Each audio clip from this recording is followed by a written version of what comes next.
అనగనగా ఒక ఊర్లో ఒక రాజుగారు. ఆ రాజుగారు చాలా గొప్ప ఆస్తిపరుడు. తాతల తండ్రులందరూ కూడా రకరకాల దానాలు చేసి వాళ్ళ యొక్క ఆస్తినంతా వేస్ట్ అయిపోతుంది. మన రాజుగారి దగ్గరికి వచ్చేసరికి రూపాయి కూడా ఉండదు. ఏదో ఇళ్ళు వాకిళ్ళు ఉంటాయి. తాతల తండ్రులు మిగిల్చిపోయిన అప్పులే మిగిలిపోతాయి. ఈయన పెళ్లి చేసుకోవాలనుకున్నాడు. డబ్బుంటే అమ్మాయిని పెళ్లి చేసుకుంటే మనకు కూడా డబ్బు వస్తుందని ఈయన ఆశ. మరొక అమ్మాయి ఉంటుంది.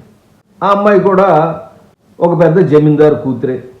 తండ్రి మంచి బిజినెస్ పరుడే, కానీ ఆయన కూడా ఊరంతా అప్పులు చేసేసాడు.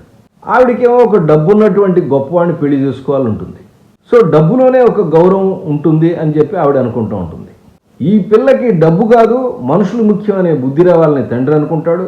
ఆ రాబోయే అల్లుడికి డబ్బున్నదాన్ని కట్టుకోవడం కాదురా నాయన, డబ్బు లేకపోయినా గౌరవ మర్యాదల్ని పొందొచ్చని చెప్పాలనుకుంటాడు.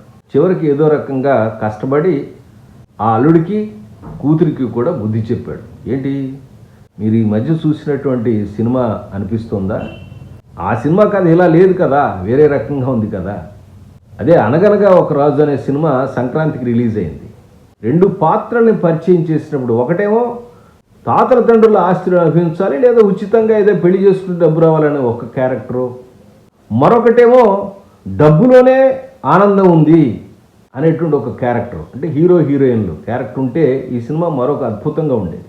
ఈవి సత్యనారాయణ డైరెక్ట్ చేసినటువంటి పాత సినిమా ఆ ఒక్కటి అడక్కు అనేటువంటి కాన్సెప్ట్నే రీబూట్ చేసినప్పటికీ కూడా ఈ సినిమా అంత అద్భుతంగా లేకపోవడానికి కారణం ఏంటి? స్క్రీన్ ప్లే విశేషాలన్నీ కూడా తెలుగు యంగ్ డైరెక్టర్లో ఒక ఎపిసోడ్ చేశాను.